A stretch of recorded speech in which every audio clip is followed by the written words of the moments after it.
नमस्कार मित्रों, हमारे YouTube चैनल में आपका हार्दिक अभिनंदन है। आप हमारे चैनल से जुड़े रहें, लाइक करें, सब्सक्राइब करें और बेल वाला आइकन जरूर दबाएं ताकि आने वाले वीडियो के जो नोटिफिकेशन है वो आपको समय पर मिलते रहें। आज का हमारा जो प्रकरण है वो है विलोम शब्दा। आज का हमारा प्रकरण जो हम लेने जा रहे हैं उस प्रकरण का नाम है विलोम शब्दा, अर्थात इसे हम विलोम शब्द के नाम से जानते हैं। अब आप कहोगे कि यहां पर शब्दा क्यों लिखा, तो शब्द यानी एक और शब्दा का अर्थ संस्कृत में क्या होता है, अनेक। तो इसलिए यहां पे हम पढ़ने जा रहे हैं विलोम शब्दा। और सबसे पहले हम जान लेते हैं कि विलोम शब्द किसे कहते हैं, यानी विलोम शब्दों की जो परिभाषा क्या होगी। तो इसकी परिभाषा होती है कि वे शब्द जो क्या करते हैं, विपरीत अर्थ प्रकट करते हैं। यहां विपरीत का मतलब आप कह सकते हैं कि उल्टा अर्थ, यानी जो विपरीत या फिर उल्टा अर्थ प्रकट करते हैं उन्हें किस नाम से जाना जाता है, विलोम शब्दा के नाम से जाना जाता है। और मित्रों, आज हम ऐसे नए नए शब्द आपके सामने लेकर के आए हैं। इनको आप ज्यादा से ज्यादा याद करें और लिख करके उन्हें मनन करने का प्रयास करें। शायद और इनमें ऐसे कई शब्द हो सकते हैं जो आपने कभी सुने नहीं होंगे, और वो मैं सबसे पहला शब्द ले रहा हूं, शायद और शायद आपने नहीं सुना, तो ध्यान दें। वो शब्द है उदीची। उदीची का आपको अगर पूछ लिया जाता है, मैं यहां पे अर्थ भी बताऊंगा। उदीची का मतलब होता है उत्तर दिशा। कौन सी दिशा? उत्तर दिशा। और अगर इसका आपको विलोम शब्द लिखना है तो इसका मित्रों विलोम शब्द होगा अवाची, जिसका मतलब होता है दक्षिण दिशा। फिर हम लेते हैं दूसरा, और दूसरा है हमारा प्राची। प्राची का मतलब होता है पूर्व दिशा, और इसका अगर हम विलोम शब्द लिखते हैं तो वो हो जाएगा प्रतीची। प्रतीची का मतलब क्या हो जाएगा, पश्चिम जो दिशा है वो। तो इसलिए ध्यान दें, नए शब्द हैं। उदीची का मतलब उत्तर दिशा, अवाची का मतलब दक्षिण दिशा, प्राची का मतलब पूर्व दिशा और प्रतीची का मतलब पश्चिम दिशा। उसके बाद में तीसरा हमारा जो शब्द है वो है वाग्मी। वाग्मी का जो अर्थ होगा वो होगा जोर से बोलने वाला या फिर अधिक बोलने वाला भी हम कह सकते हैं। तो यहां पे मैं लिख दूं अधिक बोलने वाला।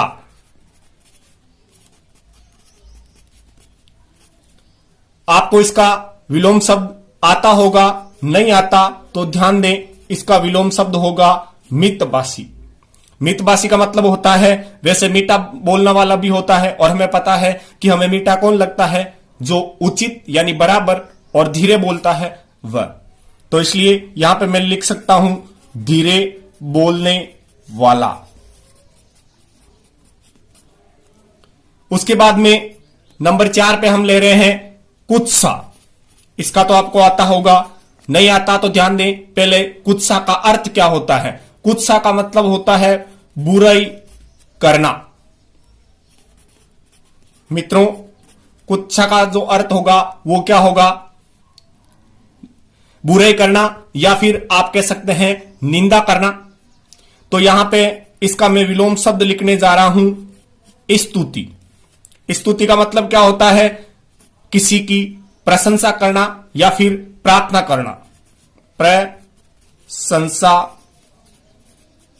करना, प्रशंसा करना। उसके बाद में 5वां हम लेने जा रहे हैं उन्मिलम, यानी यह शब्द है उन्मिलनम, और जिसका मतलब होता है उदय। जैसे सूर्य का उदय होना, इसका आपको पता है उदय का जो विलोम शब्द होगा वो क्या हो जाएगा, अस्त हो जाएगा या अस्तम हो जाएगा। तो इसी प्रकार मैं यहां पे दोनों लिख दिए हैं उन्मीलम, जिसे क्या किस नाम से जाना जाता है, उदय के नाम से भी जाना जाता है। तो इसका यहां पे विलोम शब्द जो सही होगा वो क्या हो जाएगा, निमीलनम। और अगर दूसरा हम देखते हैं तो इसका क्या हो जाएगा, अस्तम। उसके बाद में अब मैं यहां पे सबसे सरल उदय और अस्त की भी आपको बता सकता था, लेकिन मैंने इसको किस में बताया है, इसके पर्यायवाची या इसके अर्थ के तौर पे बताया है। जबकि मैंने इसको यहां पे जो कठिन है, जो आपने नहीं सुने हैं, उनको मैं लेकर के आ रहा हूं। कल का जो वीडियो होगा, अगर आप कहेंगे कि सर ये तो सारे कठिन लग रहे हैं हमें, तो इसको सरल रूप दे दिया जाएगा। लेकिन आपको पता है कि आज जो भी प्रतियोगी परीक्षा होती है उसके अंदर उन्हीं शब्दों को पूछा जाता है जो क्लिष्ट होते हैं। और एक बात और है, ये विभिन्न जो परीक्षाएं हैं उनके अंदर पूछे गए विलोम शब्द हैं, इसलिए आप इनको ज्यादा से ज्यादा याद करें। प्रज्ञ, प्रज्ञ का मतलब होता है मित्रों होशियार या फिर बुद्धिमान। होशियार या फिर बुद्धिमान कह सकते हैं। तो आपको पता है इसका तो विलोम शब्द आता होगा, आपको नहीं आता तो ध्यान दें, संस्कृत में इसे मूढ़ कहते हैं। और आपने एक श्लोक भी सुना होगा, पृथ्व्याम त्रीणि रत्नानि जलमनम सुभाषितम मूढ़ई पाषाण खंडेसु रत्न संज्ञा विद्यते। यानी पृथ्वी पर 3 ही रत्न है, जल, अन्न और सुंदर वचन। जबकि मूढ़ई यानी मूर्खों के द्वारा जो पत्थर के टुकड़े होते हैं जैसे हीरे मोती, उनको भी क्या कहा जाता है, रत्न कहा जाता है। लेकिन मित्रों वो रत्न नहीं है, रत्न तो पृथ्वी पर 3 ही है। पहला जल, जिसके बिना जीवन संभव नहीं है। उसके बाद में अन्न, जिसके बिना भी जीवन संभव नहीं है। और तीसरी जो आज के परिप्रेक्ष्य के अंदर सबसे महत्वपूर्ण है, और वो है सुभाषितानी यानी सुंदर वचन। सुंदर वचन बोलने वाला सबको प्रिय होता है, तो इसलिए यहां पर इसका अर्थ जो होगा वो क्या हो जाएगा, मूर्ख। उसके बाद में हम लेते हैं अगला, और वो लेते हैं निशीथ। निशीथ का मतलब होता है मध्य रात्रि। अब इसका तो आपको आना ही चाहिए, क्योंकि हम ये जो शब्द हैं बोलते हैं, यानी दोपहर को क्या कहते हैं, मध्याह्न। अहन का मतलब दिन होता है, और दिन का बीच का भाग, यानी आप इसको लिखेंगे दोपहर भी लिख सकते हैं, या फिर आप लिख सकते हैं मध्य दिन, मध्य दिन या दोपहर। उसके बाद में अगला हम लेने जा रहे हैं 8 नंबर पर, और 8 नंबर पर जो हमारा है वो है मित्रों यथार्थ। यथार्थ का जो अर्थ होता है वो मित्रों क्या होता है, कोई भी बात अगर सत्य पर आधारित होती है तो वो क्या कहलाती है कि फलाना जो आदमी है वो यथार्थ का परिचय करवा रहा है। तो इसका विलोम शब्द क्या हो जाएगा, कल्पित। और आपको पता है कल्पित किसे कहते हैं, कल्पना युक्त। जो कल्पना युक्त होता है उसे क्या कहेंगे, कल्पित, यानी कल्पना युक्त। अगला जो हम लेने जा रहे हैं वो है भ्रांत्य, और इसका तो आपको पता ही होना चाहिए मित्रों, भ्रांत्य। भ्रांत्य का मतलब क्या होता है, भ्रमित। भ्रांत्य का जो शाब्दिक अर्थ होता है वो होता है भ्रमित। और जो भ्रमित नहीं होता है उसे किस नाम से जाना जाएगा, निभ्रांत्य। निभ्रांत्य का मतलब जो भ्रम में नहीं है, हम कहेंगे कि भ्रम रहित। उसके बाद में 10 नंबर पे हम लेने जा रहे हैं मृषण।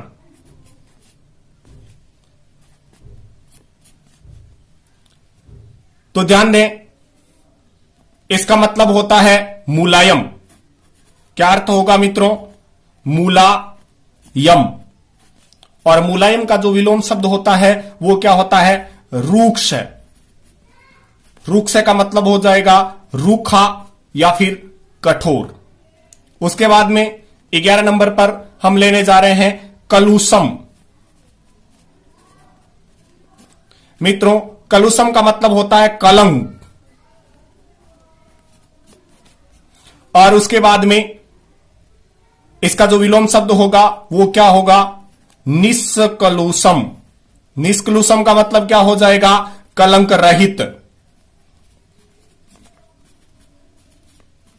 कलंक रहित।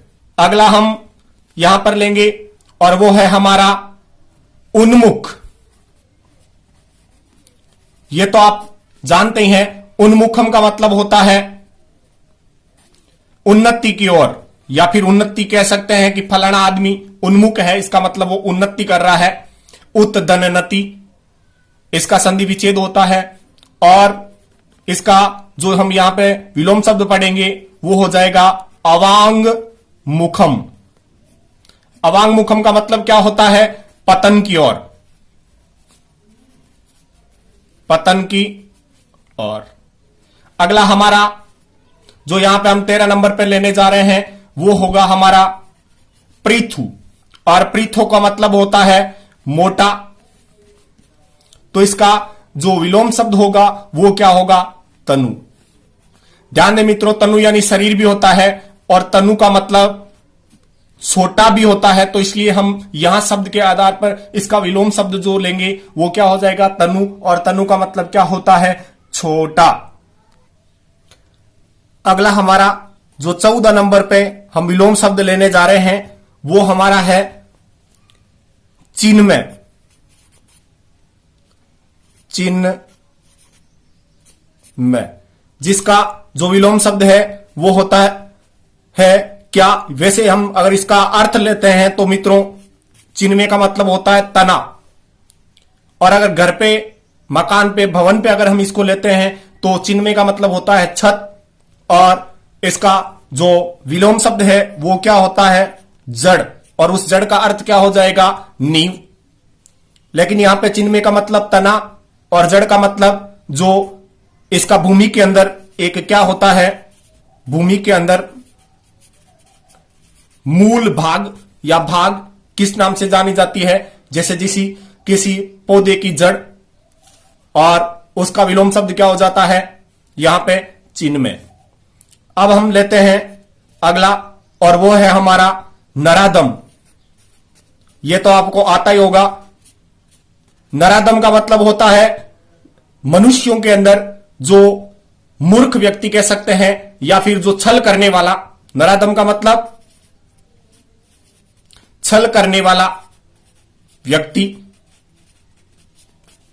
और इसका जो हम विलोम शब्द लेंगे वो क्या हो जाएगा, नरोत्तम। और नरोत्तम का मतलब क्या होता है, नरों में श्रेष्ठ।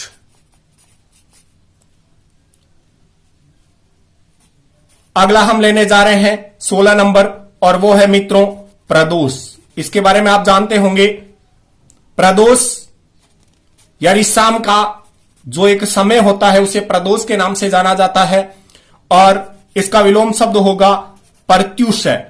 प्रति धन उषय बराबर जो एक सुबह का विशेष एक समय होता है उसे किस नाम से जाना जाता है, प्रत्युष के नाम से जाना जाता है। उसके बाद में अगला हम ले रहे हैं तीक्ष्ण।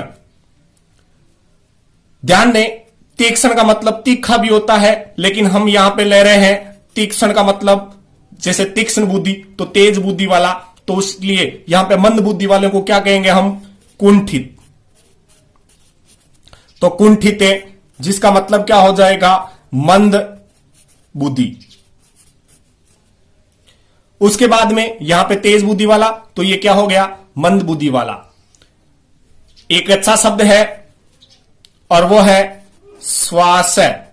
स्वास्थ्य का मतलब हम जो अंदर की ओर जो ऑक्सीजन गैस लेते हैं उसे किस नाम से जाना जाता है, श्वास या प्राणवायु के नाम से जाना जाता है। और प्रश्वास, प्रश्वास का मतलब क्या होता है, जो हम छोड़ते हैं कौन सी, कार्बन डाइऑक्साइड गैस, तो बाहर की ओर। उसके बाद में अभी आप कहोगे अंदर की ओर क्या है, अंदर की ओर जो हम ऑक्सीजन गैस लेते हैं उसे श्वास कहते हैं, और जो बाहर की ओर हम जो छोड़ते हैं जो कार्बन डाइऑक्साइड गैस उसे। उसके बाद में मैं यहां पे अगला जो शब्द लेने जा रहा हूं वो शब्द है आदिष्ट। अच्छा शब्द है मित्रों। आदिष्ट का जो हम यहां पे अर्थ लेंगे वो अर्थ होगा आज्ञा। और आपको पता है अगर किसी को मना किया जाता है तो उसे किस नाम से जाना जाता है? निषेध या फिर निषिद्ध। तो यहां पे क्या हो जाएगा? मना करना। अगला हम लेते हैं जो मैं पहले एक बार इसके ऊपर चर्चा कर चुका हूं, अनृतम। और मैंने वहां पे बताया था, अगर याद है तो आप याद करें। अनृतम का मतलब होता है असत्य या झूठ। तो इसका विलोम शब्द हमने अभी में पढ़ लिया है, रीतम। रीतम का मतलब क्या होता है? सत्य, सच्चाई। अगला जो हम 21 नंबर पे लेने जा रहे हैं मित्रों वो है हमारा अधमर्ण। हिंदी में भी कई बार इन शब्दों का प्रयोग किया जाता है, अधमरणे। अधमरणे का मतलब होता है कर्ज लेने वाला। यानी हमारे घर पे अगर कोई उधार लेता है तो वो उसे किस नाम से जाना जाएगा? अधमरणे, यानी कर्ज उधार लेने वाला। और यहां पे अगर मैं लिख देता हूं इसका विलोम शब्द तो क्या हो जाएगा? उत्मर्ण। और उत्मर्ण कौन होता है? कर्ज देने वाला। कर्ज देने वाला। उसके बाद में नंबर 22 पर हम ले रहे हैं स्मृत्वा। मित्रों स्मृत्व का जो अर्थ होता है वो होता है याद करके। क्या अर्थ होता है? याद करके। तो इसका जो हम विलोम शब्द हो जाएगा वो क्या हो जाएगा? विस्मृत्य। विस्मृत्य जो शब्द है उसका मतलब होता है भूलकर या भूलना। भूलकर। अगला जो हम यहां पे शब्द लेने जा रहे हैं वो शब्द है उद्योगी।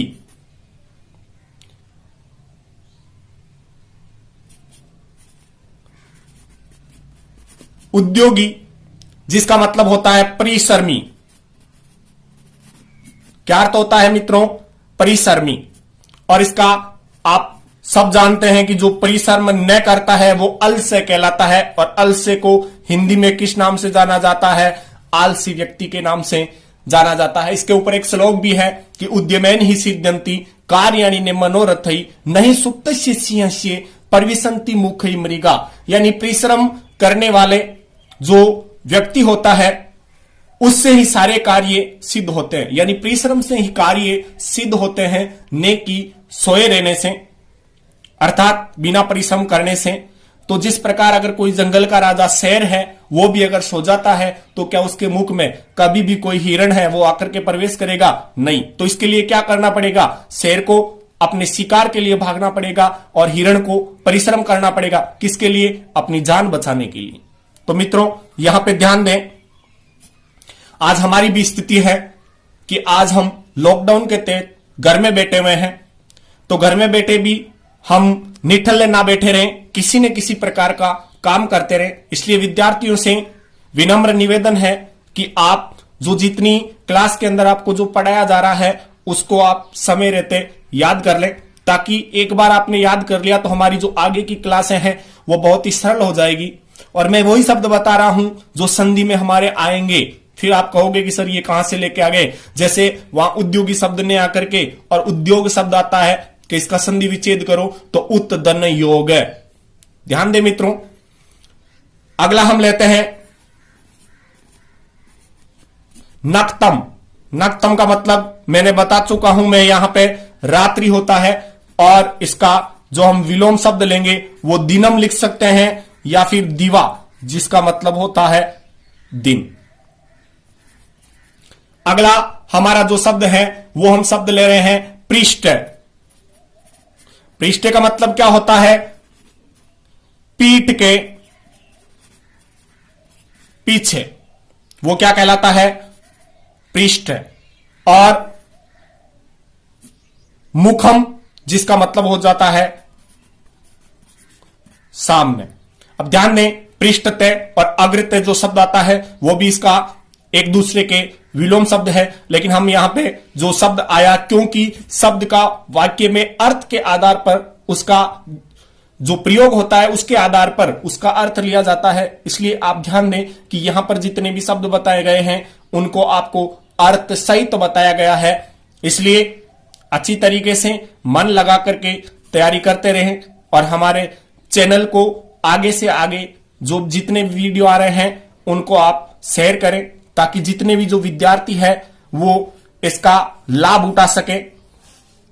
और शुरू से हमारा जो टारगेट है वो है मित्रों 1000 सब्सक्राइब होना, ताकि हम चैनल पर, कई विद्यार्थी कह रहे हैं कि सर आप ये जो लिखित नोट्स हैं इनकी जगह आप जो फेस टू फेस जो वीडियो क्लास होती है उसके अंदर आए। तो मित्रों आप किसी भी प्रकार की जो उतावलापन होता है वो ना करें, हम जल्द ही आपके सामने वीडियो क्लास में हाजिर होंगे। लेकिन अभी तक एक बात, आप इसी के माध्यम से हमसे जुड़े रहें।